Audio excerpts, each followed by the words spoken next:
Hey guys, welcome back. This is episode 12 now, I guess, of the Iron Sharpens Iron series. And what this series is all about is about bringing you guys some of the top competitors, coaches, educators that deal with nutrition and training. So today I have a very special guest, friend of mine and former professor in the University of South Florida, Dr. Sam Buckner. Dr. Buckner specializes in skeletal muscle adaptation to resistance training, blood flow restriction, basically anything that has to do with figuring out how we get strong and how we build muscle. So Dr. Buckner, thank you for being here. Welcome to Iron Sharpens Iron. And thank you for having me. Yeah, I'm glad to finally be on. Got to represent the USF.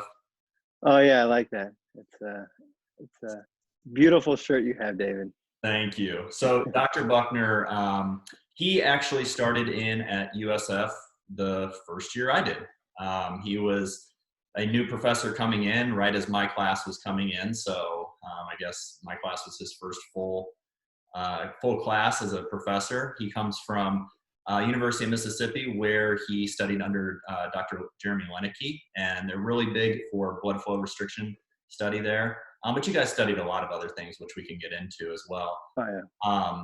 But Dr. Buckner also runs the USF Muscle Lab, and once a week throughout the entire master's program I went through, we had a muscle lab group every week where we would get together.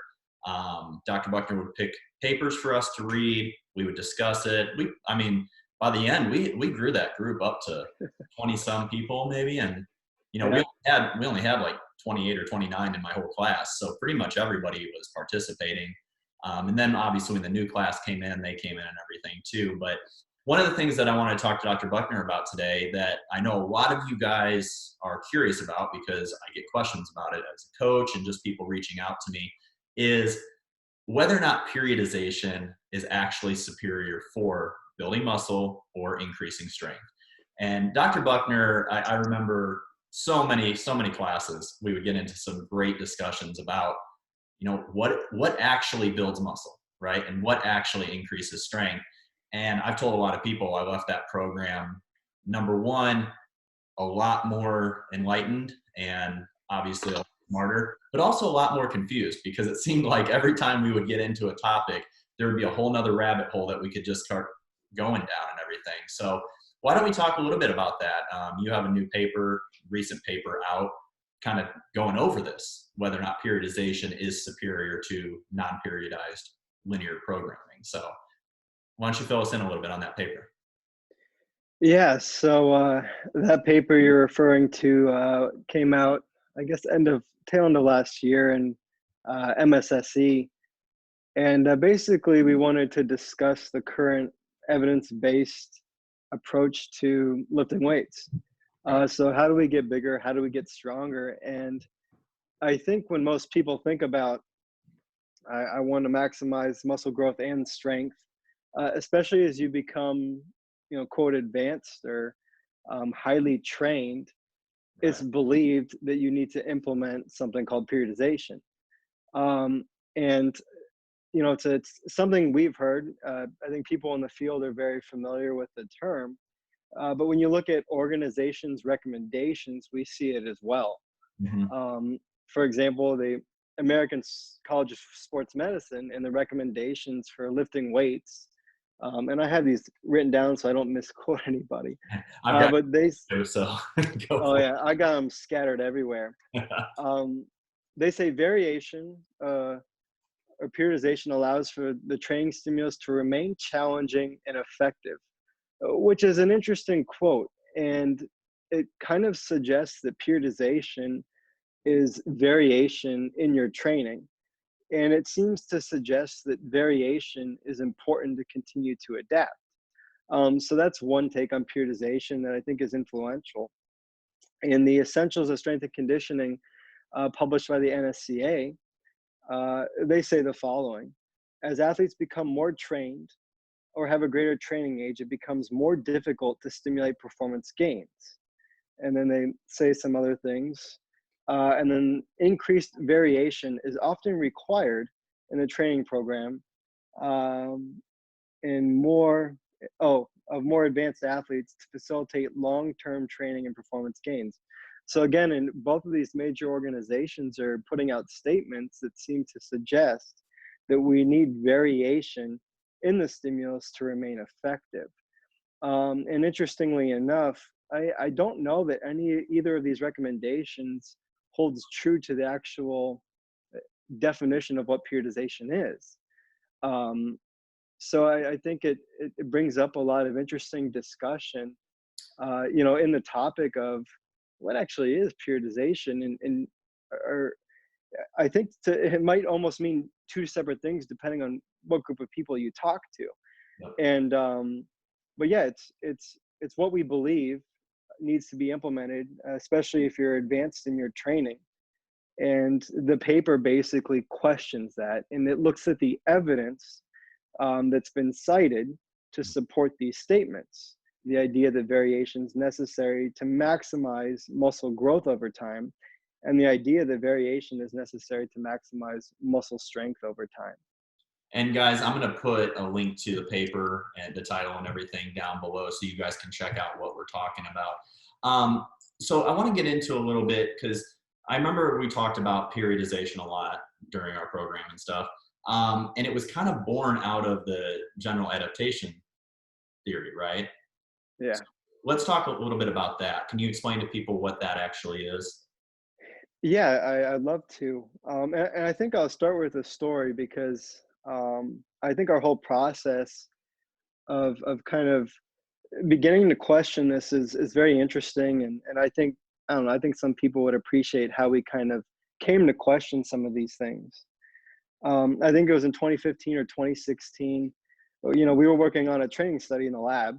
And one of the individuals, this is at the University of Mississippi. His name is Brian Barnett. And during our lab meeting, when we're designing the study, Brian, he asks, we're trying to maximize muscle growth. He said, why aren't we periodizing the training if that's the best way to grow muscle? And my mentor, Dr. Lennick, said to Brian, well, that's a great point. He said, bring me the paper that shows that and demonstrates that, and that's what we'll do. So Brian went, he was looking and looking for this data, and he couldn't find it. So naturally, Dr. Lennick tasks the entire lab, okay, let's look for these studies that supposedly exist. So we were all looking, and we're trying to find these studies. And, there's a few studies, I think, with some design flaws that might suggest that periodization is a little bit better. Those other studies that show that it's not. But ultimately, the timing of it was pretty cool, because we were invited to write a review paper for a journal.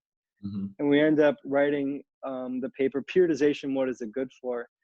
We just had fun with the title, but that paper basically looks at these studies and discusses periodization for muscle size and strength. Well, right before we submitted that paper for publication, my friend and colleague, Dr. Matthew Jesse, he pulls up the original study of the general adaptation syndrome. And I remember he walked out of the office. He's like, have you guys read this? Because I think most people pictured Hans Selye as an exercise physiologist.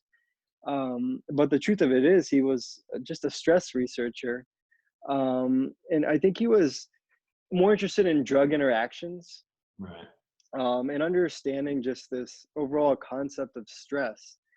And he developed what is known as a general adaptation syndrome. And I think this was in the 30s and 40s. And somewhere around that time, his scientific discoveries were being applied to all kinds of different fields. Mm-hmm. Right. So what Hans Selye demonstrated is that if you dosed rats with toxic levels of drugs, that it would kill them. Right. But before these drugs would kill them, they would, first they'd have this alarm stage, right? And during this alarm stage, they would have, I think the things he noted most was thymus involution. So the organ of the thymus would actually become smaller. Okay. And in humans, and this is not my area of expertise by any means, but in humans, the thymus, I think, does get smaller with age. And it's kind of, I think, related to our immune function.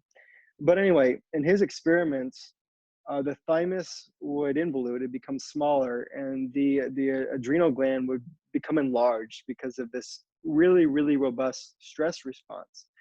But what he would found is that over time, they could resist this toxic stress. Right? Okay. So it wouldn't kill them. In fact, sometimes the thymus would return to its original size for a brief period of time. But if they kept giving them, the drugs were adrenaline, atropine, cold therapy. If they kept exposing them to these things, it would lead to death. So he noted, he called this response the general adaptation syndrome.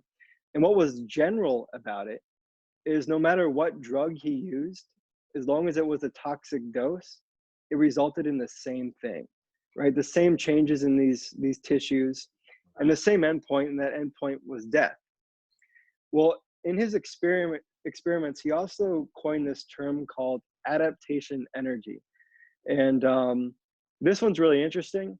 What adaptation energy suggested in Salyer's experiments is that you can only adapt to so much. And in Salyer's mind, adaptation was like almost like a gas tank, a fuel tank. Mm-hmm. And you had some finite amount. And in Salyer's mind and in his writing, he believes you're born with some given level of adaptation energy. And you can use that however you want. And he says you can live in a fulfilling and exciting life, and you won't live as long, but it'll be great. Or you can be really safe and never expose yourself to any stresses and live longer.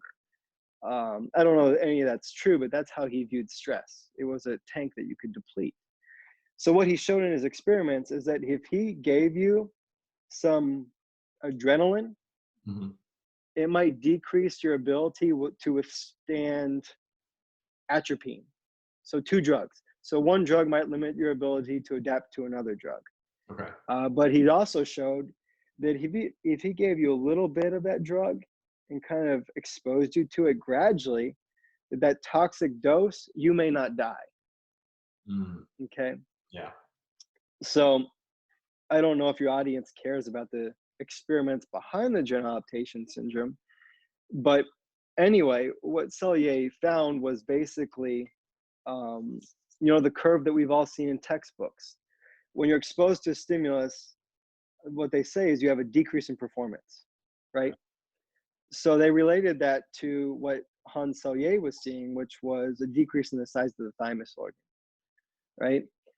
The resistance stage was when Salyer noted that the thymus would return to its size, even though we still had that stressor.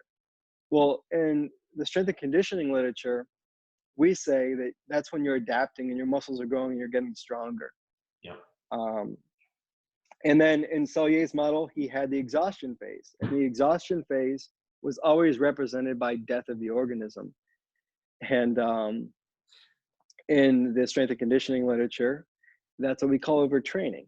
Yeah. And I think the reason it's been so widely accepted as the model for adaptation and how we respond to stress is because you draw the curves and they look similar.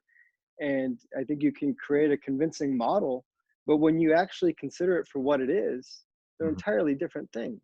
Oh yeah. We don't die from, well, I mean, No.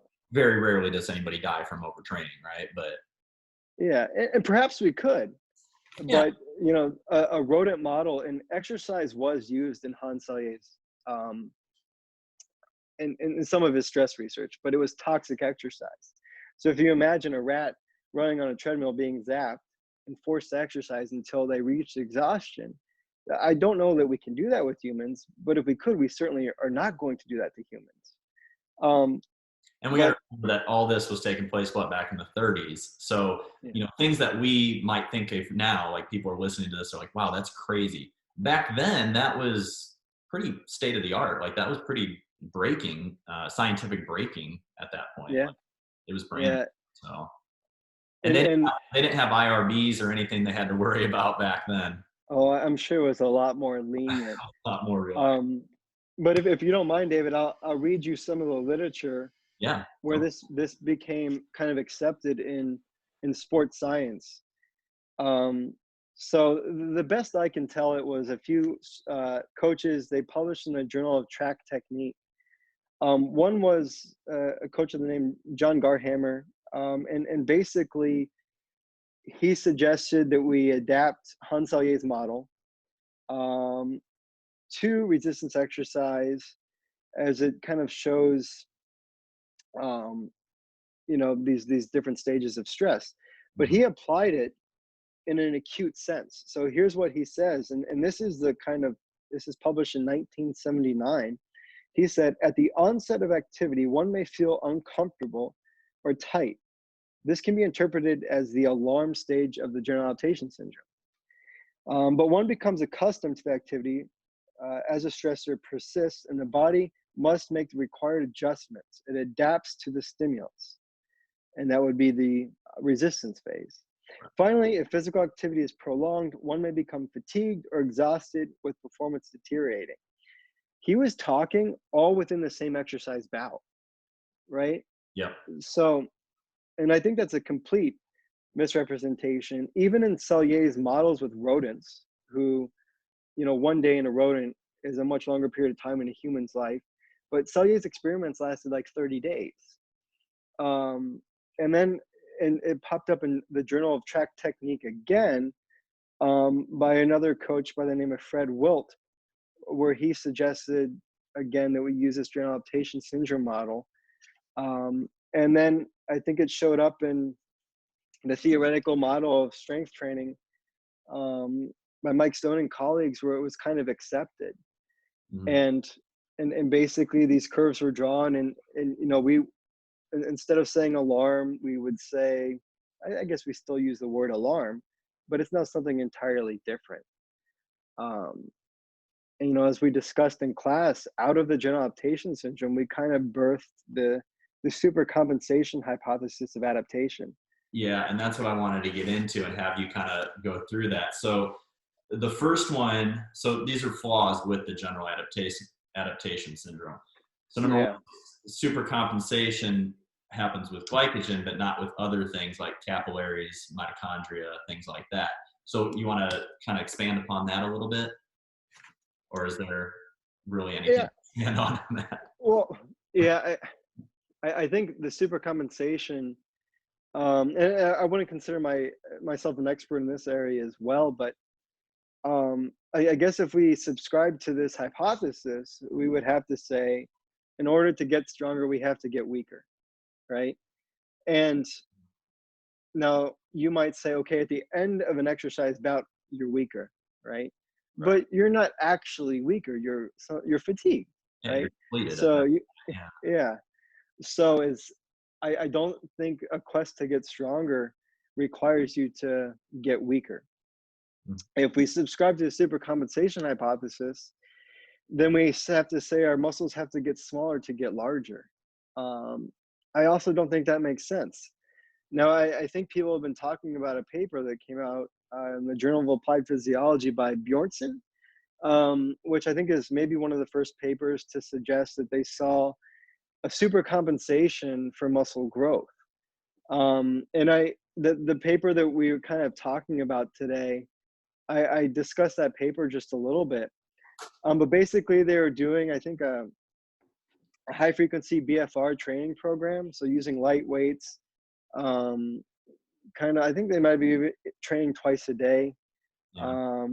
And basically they suggested they saw a supercompensation for type 1 and type 2 muscle fiber cross-sectional area. So from baseline to day 4, I think they noted a decrease and didn't note an increase until 10 days post-training. Now, I wonder why that would occur, and I don't have a good explanation, but when you look at their whole muscle data, it Yeah. doesn't tell that same story. So the rectus femoris and vastus lateralis, they both increase, and that's, I believe, measured through muscle thickness imaging. Uh-huh. And they had total quadriceps mass measured by MRI, and it increased as you would expect. So I think that paper's been getting some buzz in this whole supercompensation idea, because they might have observed it in looking at their muscle fiber data. Right. But I wonder if we're trying to see a supercompensation because we're trying to force a narrative that just isn't how we adapt. And again, I don't know that this is true, but I I can't think of a reason why you'd have to decrease muscle size to increase muscle size, or why we would. Well, Um, my favorite flaws that we talked about, with this whole thing is um, that recovery is essential for adaptation, yet the heart never stops beating and it still recovers during that time. And to me, I thought that was one of the more interesting, like, eye openers. Like, yeah, okay, this does have some flaws to it. So yeah, and maybe that's not the exact same as looking at skeletal muscle, but I don't know if I had it when I taught your group, but I found papers that actually stimulate muscle continuously for like several months and are able to see adaptations. Um, so I think it's in a rodent model where they expose the nerve and just shock the nerve continuously, and they don't observe is this growth, but the they, soleus? Was huh? it, was this when they attached it to the rat soleus, or is this something I different? think I think you're thinking of a different study, Okay. but I think it's a similar experimental setup. But they don't observe growth, but they do see some shifts in fiber type characteristics, which would still be a form of adaptation. So Yeah. again, it's not perfect, but it was interesting data to kind of get at that point. But yeah, I think we kind of reviewed a little bit. Again, back when you were in the program, we talked about, we know that muscle grows via this, this cascade of signaling proteins to stimulate protein synthesis, and I don't think anything about that would suggest or support the supercompensation hypothesis.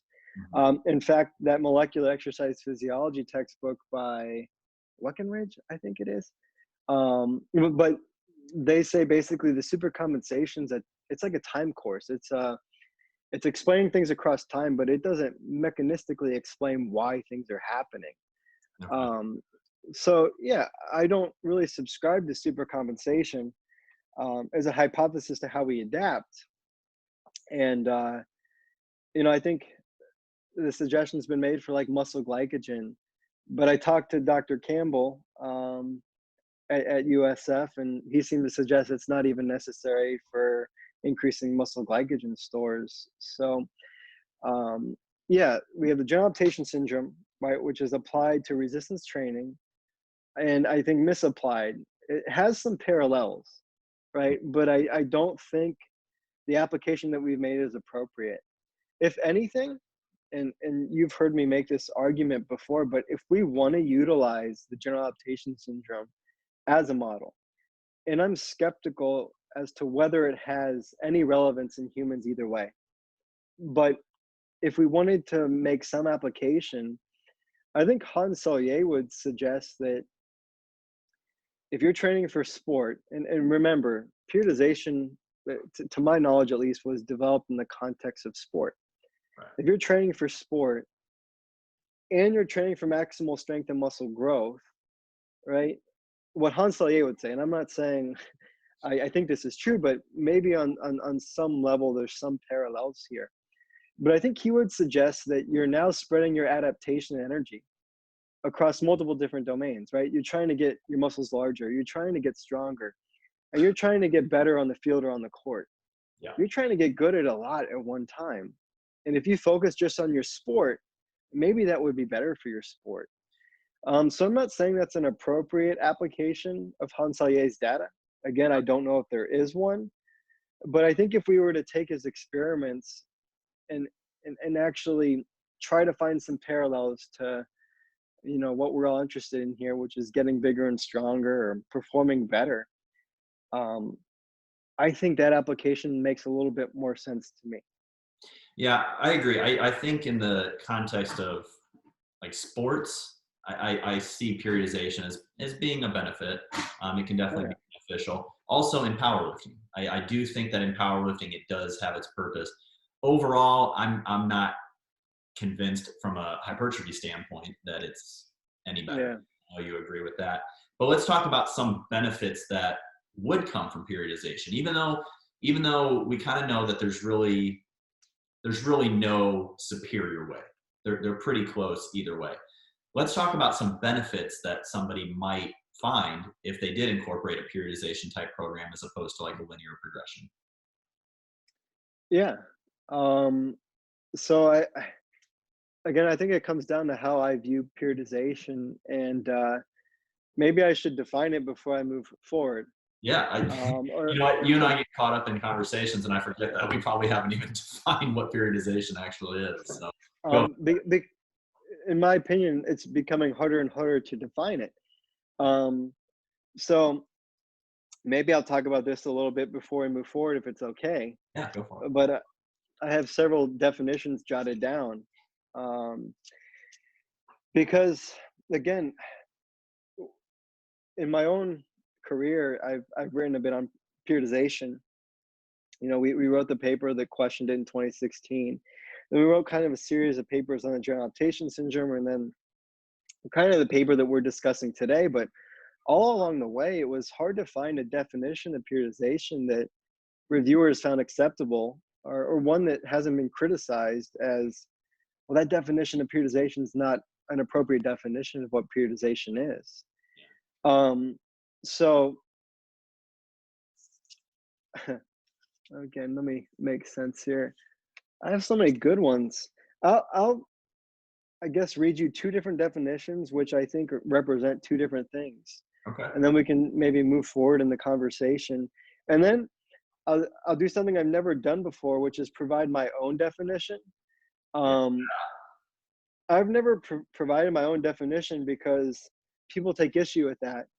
But I think at this point, I have a definition that I like, which I think encompasses the origins and what it was intended to do.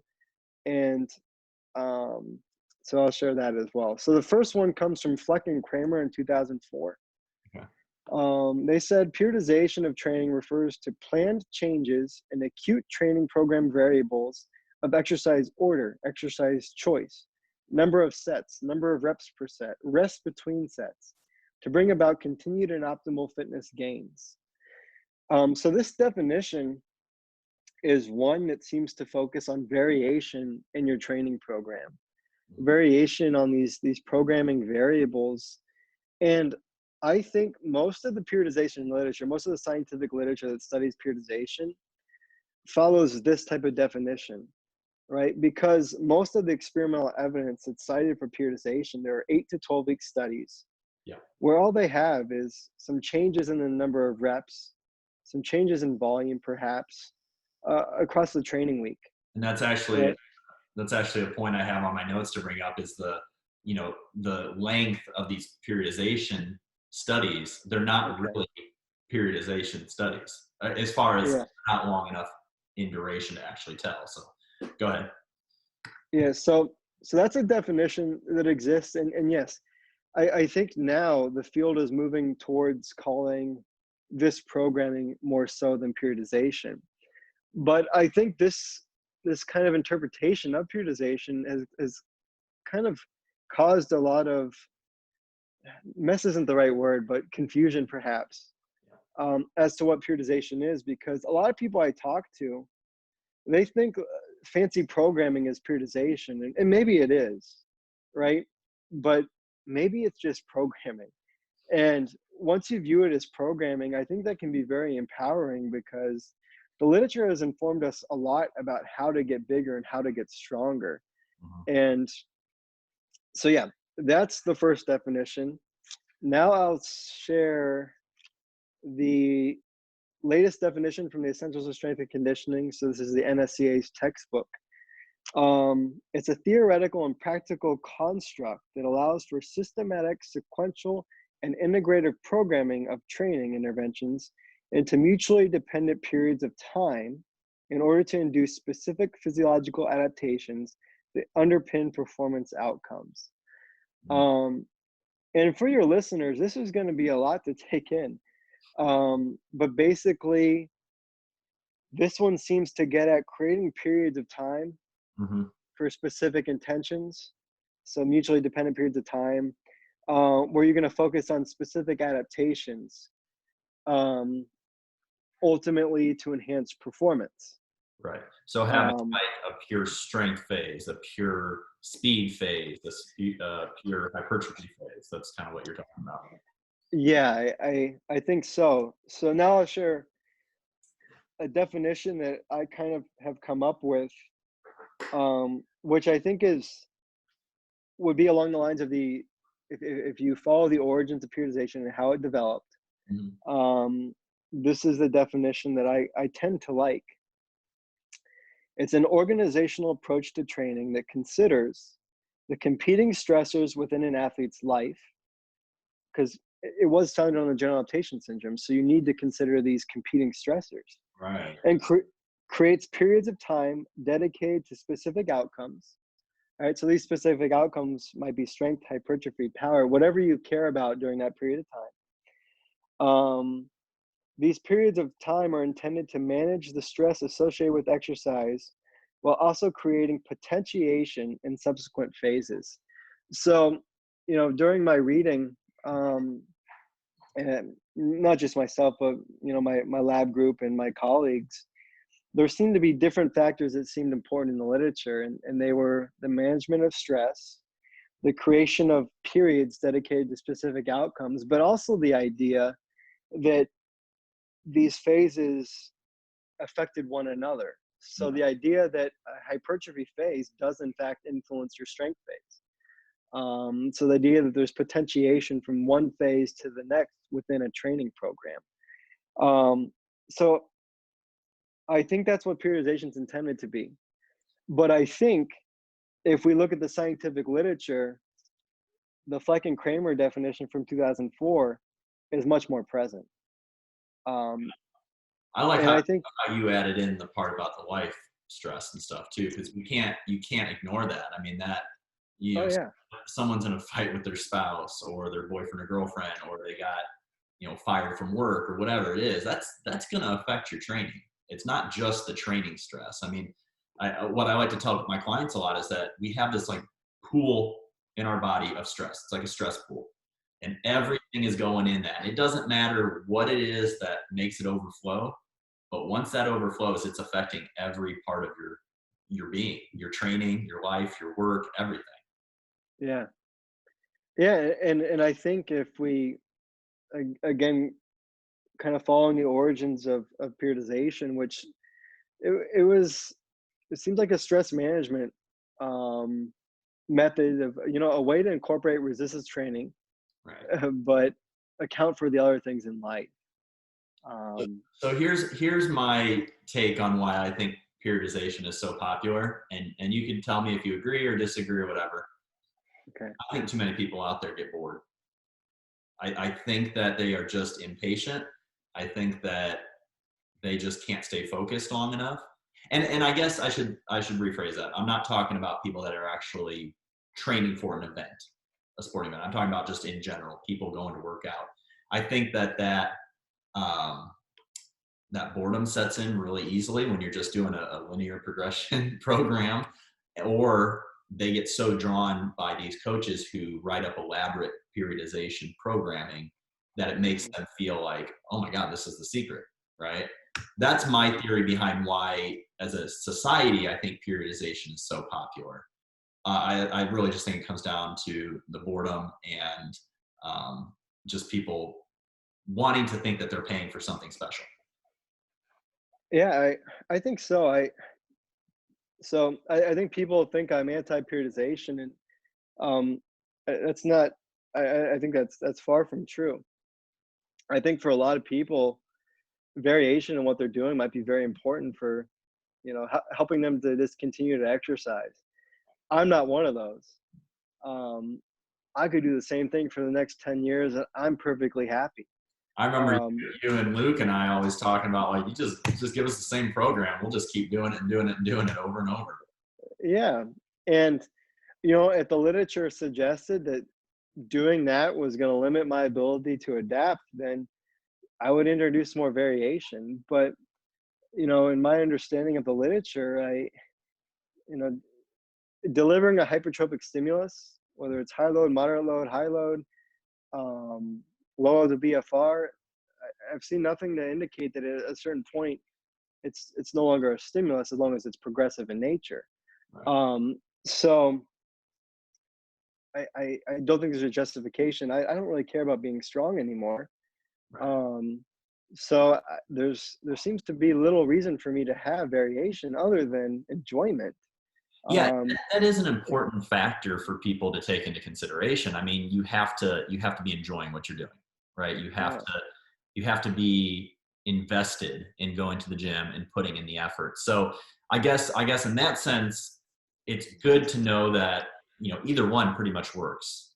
yeah, They're going to both build muscle. They're going to both build strength. So yeah, that does give people some options and stuff. I just think that this talk we're having right now and people hearing you talking about it is really important to understand that periodization is not the end all be all. It's not, this golden magic yeah, ticket out there. And I just feel like a lot of people think it is right yeah. And it might be the preferable approach. And if someone enjoys it, I would certainly say utilize a variation. But I think what most people are employing is probably the programming definition of periodization. Maybe some people are employing the more strategic periods of time now. and doing blocks of strength followed by, or blocks of hypertrophy followed by blocks of strength. But I think a lot of people are also just, well, I did a light day, I need to have a heavy day in a given week, more undulations, Yeah. which I think just maybe helps deal with the monotony of working out for some people. Yeah, So, and like I said, that is a very, important thought to keep in mind and everything, because ultimately the program that is going to show you the most results is the program you're going to stick with, right? oh yeah, Absolutely. And we've seen things, I mean, you kind of briefly touched on it with the BFR, but we pretty much see that there is no like hypertrophy rep range. You can pretty much achieve hypertrophy from 1 rep to 30 reps. You just have to take things pretty, close to failure. mhm, Um, and I think that's really important for people to understand that there is obviously more than one way to skin a cat. So finding what's going to work for you and your interest, right? Your sustainability, your lifestyle, all that is what's going to be most important long term. What I want to ask you though is, if someone does decide to do periodization, they want to do yes, a periodized program, because our studies that we have in the literature are very short, right? yeah, They're anywhere from 6 to 15 weeks. I think I saw there was one like 20 or 24-week study. In the grand scheme of things, not that long, right? What do you think is the appropriate time length for each period? And I know that's really hard to answer without data, but just based on all the research you've done, because guys, if you don't know, this guy wakes up in the morning reading papers and he pretty much reads them all night long. He doesn't go to bed. He lives off of coffee. So he's probably read more research than almost anybody I know. So based on everything that you know, what do you think would be a good length for someone to periodize each segment into? that's a great question, David. So before I give my answer, I am going to review some of the literature, if that's okay. Go for it. Because I like to always lean on what we do have and let people know how we've approached things in the past. And so the first paper, again, I got all my notes here, but I think the Stone paper is probably one of, if not the most cited papers for so periodization is superior to a non-periodized program. It was published in 1981 in the Journal of Sports Medicine and Physical Fitness, and it was a 6-week study. Wait, 6-week study, right? So this is kind of what I mentioned, where I think we're studying programming, not actual periodization. But anyway, the non-periodized group did a 3x6 for all 6 weeks, right?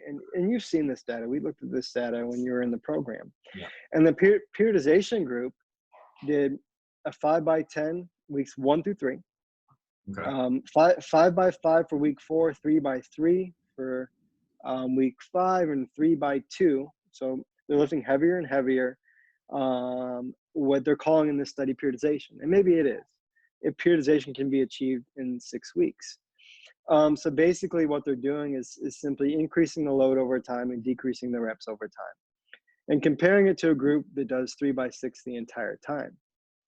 And what they found is subjects in the study progressed at their own rate. That may or may not be considered a limitation depending on who you talk to. But strength was better in the periodization group, right? Mhm. And the way I kind of look at this study, the group that was lifting heavy at the end of the study Right. was better at lifting heavy. So they tested better in their strength. That's the principle of specificity. Right. We know that if you lift heavy, you're going to be better at lifting heavy.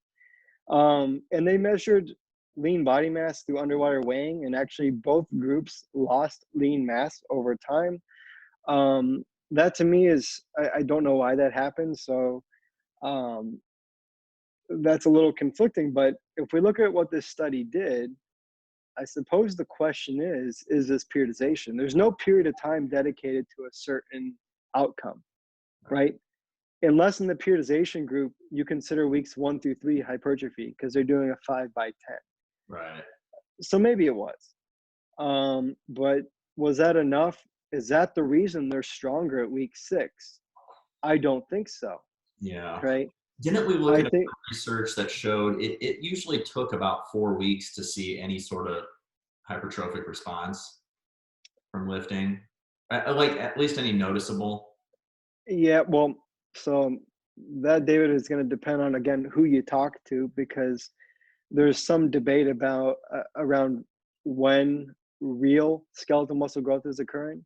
Yeah. And there's a whole debate on, is it swelling, is it edema, is it actual growth? I tend to think it happens. I think it's measurable around week 3, perhaps, Okay. because our lab has shown that swelling does not accumulate, and any baseline swelling seems to be very, very small. But if you're delivering a hypertrophic stimulus, you're stimulating muscle protein synthesis. I think we're building muscle the entire time. It's when do we accumulate enough of that growth to be able to detect it with the measures that we're using, right? So my lab uses beam mode ultrasound. Until we get about 2.2 centimeters of growth, I'm probably not going to be able to detect it. So there's growth leading up to it, but maybe we don't detect that until week 3. But I think it's safe to say there's probably growth all along. We just don't have the tools to measure it oftentimes. Yeah. So that's kind of a landmark paper. If we look at, maybe, let's see if I got a better study here to You actually. brought something really, really important that I was going to touch on later on, but since you mentioned it, we might as well talk about it. The specificity of strength. Yeah, How much of it is actual new strength as opposed to better form, right? Better execution of the movement and everything. So, you can see, I mean, that's why we see a lot of times, just to use as an example, small little Chinese Olympic lifters, right? They can power clean more than most people can deadlift, right? But they're thinner, they're skinnier, they're not big power lifters, but it's because they've got the form down. They've got, yeah, and everything like that. So I think that's really important for people to remember also, is that, you know, strength and hypertrophy don't necessarily go together. They might to some extent, but yeah, strength is such a specified skill that's why I was saying earlier in the interview that I think it's periodization is probably a good thing for powerlifting as opposed to bodybuilding. I don't think it really has a place in bodybuilding, to be honest. But because of that specific nature of lifting and lifting close to your maximal, your maximal load and everything, I think that's really important, and that's what periodization allows you to do. yeah. Um, so for strength sport, I definitely think it makes more sense, because maybe you don't want to be lifting heavy year round, right? So I think there's probably some benefit to that, and far more probably high level powerlifters than I'll ever know. Um, I used to think I was strong. I have that thought less and less nowadays. Um, I hear you. but I think another thing to consider, when you think about strength and performance, again, when periodization was developed, the reason you had original linear models, right, or traditional linear models, the reason you had the decrease in volume over time in lifting weights was because your time in sport was increasing. Yeah. So and again, if you think about Hans Selye saying you can only handle so much at one given time, because you're now in the context of sport, right? In the off season, you're not doing a whole lot of sport. The strength coach can do more with you. You can Right. have high volumes in the weight room. Well, now let's pretend it's football. You're spending a lot more time out in the field, right? You're running drills. Now you're going to be pretty tired, and we need to drop off the volume in the weight room so we're recovering and we're able to perform. Mm-hmm. So when you remove sport, or a sport that's not strength sport, right? Because strength and conditioning, getting bigger and stronger is the sport. I think periodization it's got to be a little bit different because we're no longer balancing, right, against the sport, where the sport is what we're periodizing. And at that point, it's considering your recovery. It's considering what else do I have going on in life.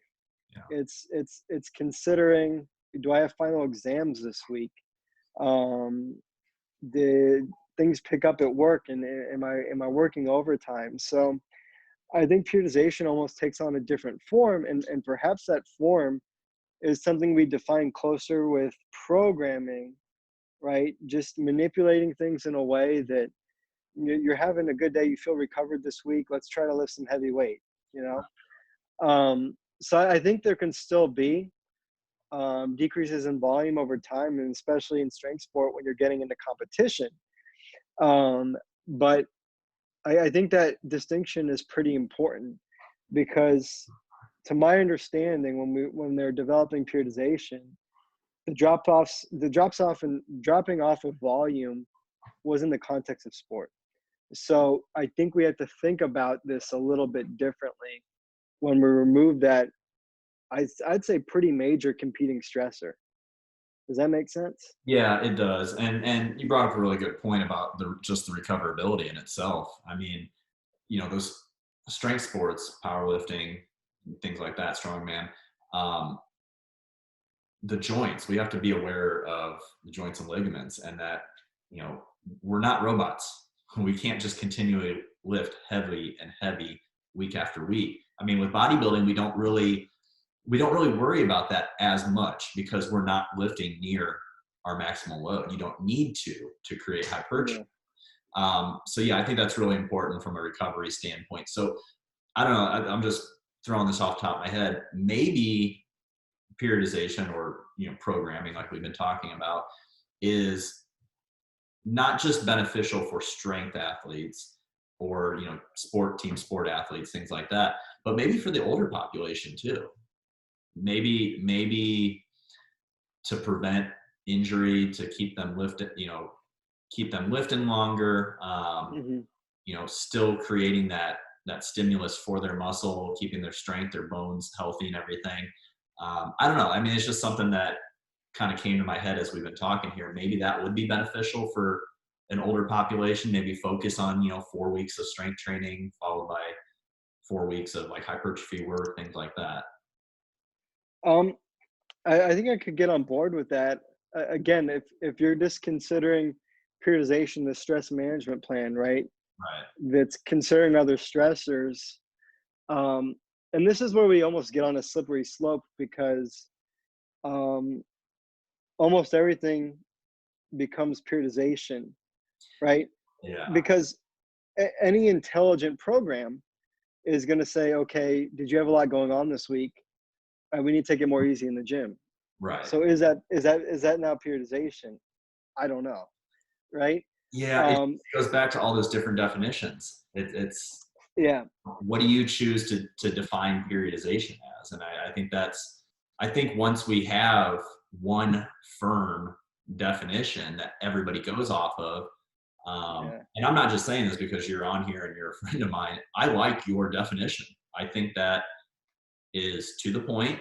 I think it encompasses everything, and I think people can understand it. Yeah.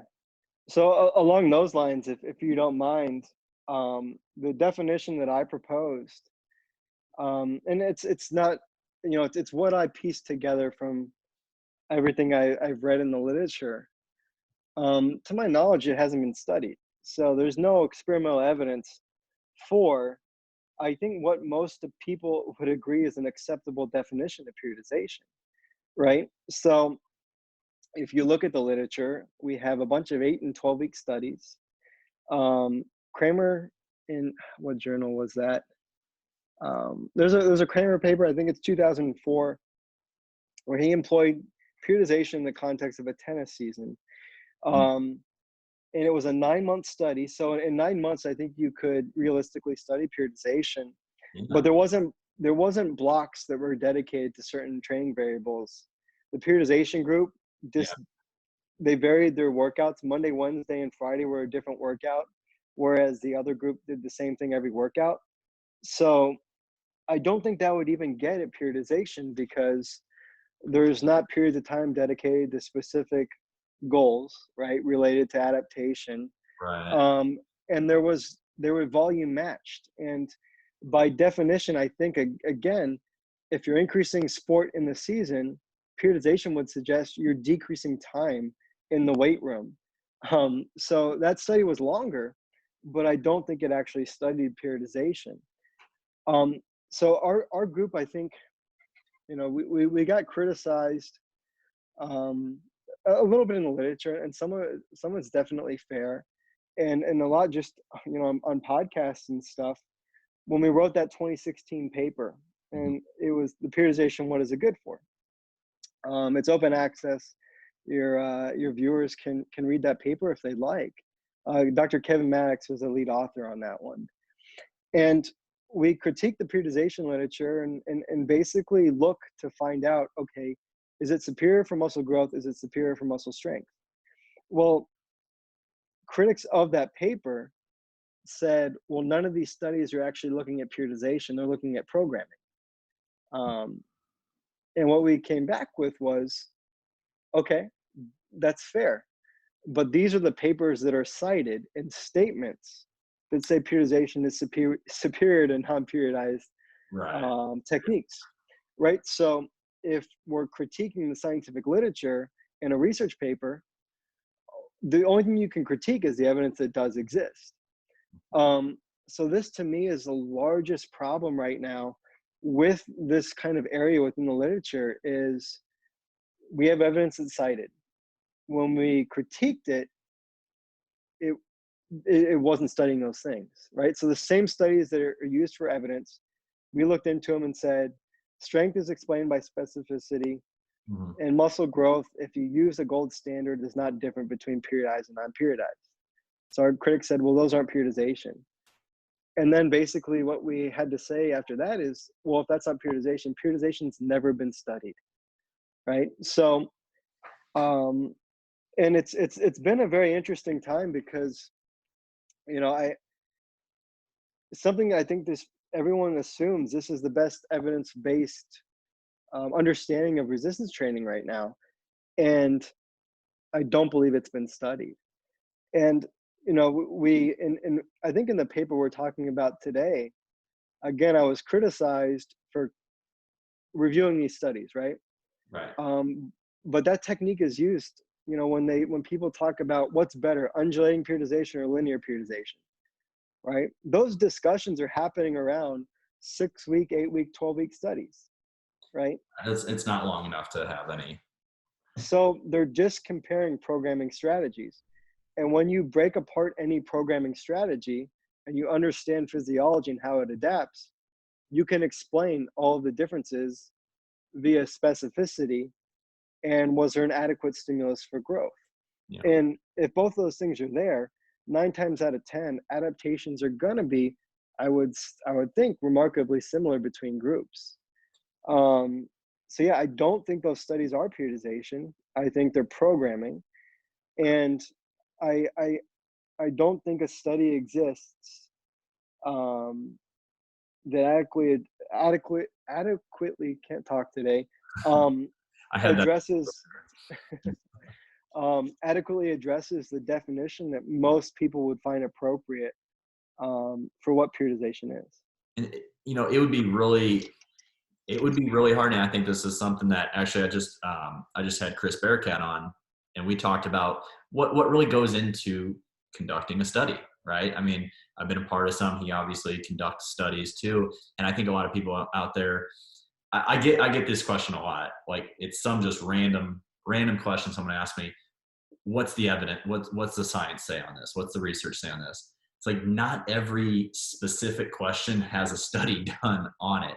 And I think that a lot of people just feel that it's really easy to get a study done. And in something like this, where we want to actually really study true periodization over a long amount of time, first of all, trying to recruit enough people to make the study worthwhile is going to be hard enough. Keeping them in the study for the length of the program, length of the study, is going to be hard enough. There's so many limitations to it. So these little 8, 12-week studies, they're great because that's what we have to go on right now, and it's a starting point. But I agree with Dr. Buckner. It's just programming. It's not actual true periodization. So the good thing that, if you guys are listening to this, that you can take out of this is that it doesn't really matter, right? Find something that is going to work for you, that you're going to be able to sustain, and that you're going to be able to progress in, right? Is there anything, as we kind of wrap this up and everything, what would you like to leave everybody with when discussing periodization versus, non-periodized programming? What are some of the things that you would want to leave with people, I guess? Okay. Yeah. Good question. My takeaways, or what I want to leave people with, is periodization. I guess if you're having a discussion, provide a definition. But I've been listening to a lot of podcasts myself lately, and the definition can't be this one thing in this circumstance and this in a different circumstance. Right. I truly think, and I think you agree, we need to agree on a definition. And I think we're kind of getting there. I think people are beginning to realize this. We need to acknowledge that these studies that we've conducted, I don't believe are studying periodization. And the fact that it hasn't been studied does not mean it's worthless, right? Right. And so I don't think anybody would argue that as stress on one thing increases, the stress you're applying in something else, maybe you should decrease it. I think most people will be on board with that idea. I think using the general adaptation syndrome as the underlying framework for periodization I think that's misplaced. Yeah. And I think some people's fear is that if we remove that, they think that's going to kill periodization. I don't think that's the case, right? If it's a strategy that people have been successful with, there's probably some rationale behind it. Right. It's just stress management, right? So I don't think the general adaptation syndrome should be the framework. I don't think these training studies have actually studied periodization, but I believe that managing stress in the context of trying to get bigger, trying to get stronger, is important. And I think it can be done through simple methods of just, maybe it's auto-regulation, right? Mm-hmm. Maybe it's just, most coaches monitor their athletes and have some idea, right? Is everything going downhill? Okay, we need to make some changes. Do we need a week this week? Do you need to just take a few days off of not lifting? I actually have a client right now who we had to cancel. Well, her prep is on hold because she was supposed to compete in a couple weeks, and she's deep into prep. And we started reverse dieting her out, and she's just beat down from so many weeks of prep. She's taking this whole week off. Now, I don't have her on a periodized program. It's just a basic linear progression program. But it's just things like that, like recognizing, do you just need a day off? Do you need a deload week? I mean, all those things, that auto-regulation you were talking about. Yeah. So yeah, I think just having that awareness is good. And I see nothing wrong with, creating a plan. Mm-hmm. And, if you want to create blocks that are dedicated to specific outcomes, I think there's nothing wrong with that too. Yeah. right? And you know as well as anybody that, I make you guys, when you're in the program, I don't think muscle growth plays a large role for muscle strength. Right. So a hypertrophy block for a strength block, in my mind, isn't serving a large purpose. But if you do think muscle growth is important for that strength potential, which is what a lot of people seem to think, and it might be true, then maybe integrate things in that fashion, See, and we could probably make a whole another video on this. I actually think it's maybe the opposite. I think that increased strength might have a more positive effect on hypertrophy than vice versa, only because I think that is your 1 rep max increases, your just in nature in general, your 70-75% range where you're going to kind of be lifting for hypertrophy is naturally going to go up.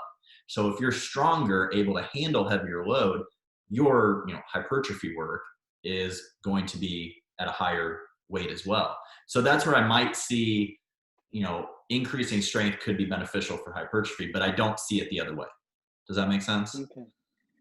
I think I see what you're saying, but if I could be devil's advocate here, if lifting 30% of your 1RM causes similar growth as 70% of 1RM, then would lifting a heavier weight to failure cause more growth than a less heavy weight to failure? Right? No, I meant increasing hypertrophy won't really necessarily increase your 1 rep max more. Mm-hmm. I don't know if I understood you correctly. I might have So what I thought you were saying is that growth can enhance your hypertrophy, or strength can enhance your hypertrophy training? only from the standpoint that when you do back down on weight to work your hypertrophy stuff, you're going to be able to do so at a higher weight than you would normally. So say I don't know, say your 1 rep max is for squat, I don't know, 350, right? But say before it was only 275. Well, your hypertrophy rate, what you're going to be lifting at that 70-75% range is going to look a lot different at 350 than it is at 275. And so that's what I was saying. Maybe, and this is just a hypothetical, maybe that increase in strength has more of a benefit towards your hypertrophy work than your hypertrophy work towards your strength. I don't know if that makes sense.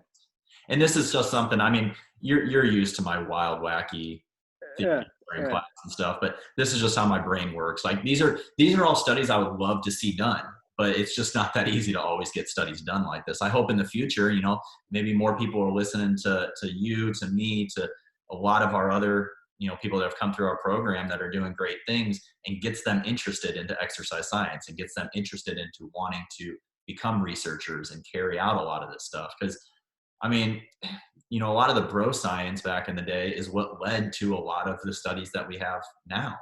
So, if you guys are watching this and you guys have some wild, wacky thought like I usually do, don't be afraid to try to experiment with it and see what works. Oh yeah, the crazy thoughts always lead to good discussions. Mm-hmm. We've had countless good discussions off good questions, bad questions, silly questions. That's one of my favorite parts of our program was first of all, we had a really good group. We had a really good, diverse group. Most of us were already coaching or competing in powerlifting, bodybuilding, all this stuff, men and women. And we got into some really good discussions. And, one of the things that that you helped change my mind about was this whole concept going into it that you have to get stronger to get bigger. And through our discussions, through the, I don't know, what do we have, 3 classes together, something like that? Yeah. I mean, like I said at the beginning, I learned a lot, but it also opened up a lot of wormholes for me to go and research a little bit more and stuff. And that's the beauty of grad school. But the environment that you created, that Dr. Campbell created, Dr. Kilpatrick, all these wonderful professors there that allowed us to have these discussions. That's where I think a lot of our growth, and I've talked to Luke, I've talked to a lot of people, that was the big takeaway from our program, was that benefit of just being able to talk this stuff out like you and I are doing right now. Oh yeah. It's incredible what you learn, and the thinking that evolves from just having conversations, and you know I guess having the boldness sometimes to say something that maybe in some rooms you think you're going to get laughed out of the room, or because um yeah, it's just a really fun way to learn. And yeah, it's a great environment I think we have there, and a healthy environment. So if you guys, if Where you guys we are looking for a program, University of South Florida, that's where it's at, Bulls. So I would right. love to have you back on because there's so much more. I want to talk muscle physiology with you. I want to talk blood flow restriction with you. So we might have to find another time here in the future to get you back on. But thank you so much for your time.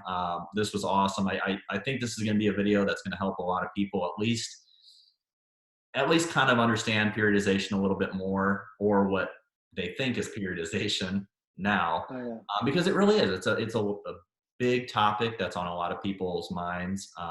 Not so much in the bodybuilding realm, I think, but in powerlifting, especially powerlifting, Yeah. which is where I think you and I both think has merit to periodization for sure, and team sports. But hopefully this video gets a lot of people interested and opens up their eyes to go do a little bit more research on their own. But where can people find you? It's a good question. Yeah, where do I exist? You could always email me at slbuckner@usf.edu. You can pull up my profile on the USF webpage, and shoot me an email. I have Instagram. Um, I'm not the most social media. I'm not the biggest social media personality, I suppose. I do occasionally make a post related to my research, or something I simply find interesting in the field, and I just type in Samuel Buckner. I'm sure it'll come up. David, I don't know my handle, man.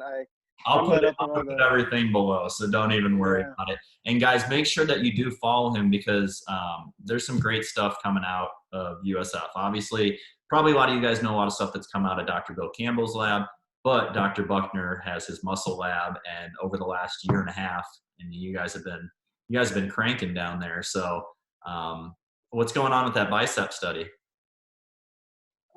We're working on the manuscript of the last study, so hopefully the world will get to see that data pretty soon. So we're excited about that, and we got new things in store for the fall. So we're gonna do a little bit of BFR stuff coming up, and yeah, just I'm looking forward to getting back into it, and being able to be in the lab when things return to somewhat normal. So It's like you're um, stuck at home.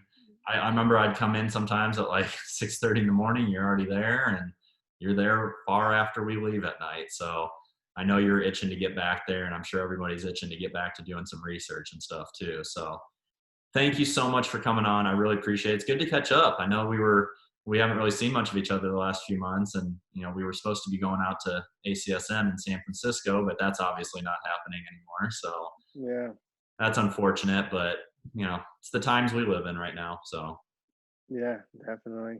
all right. But Well, yeah, stay safe and stay healthy. And we're definitely going to have to bring you back on and talk some muscle physiology later on. All right. yeah, I look forward to it, David. All right. Appreciate it.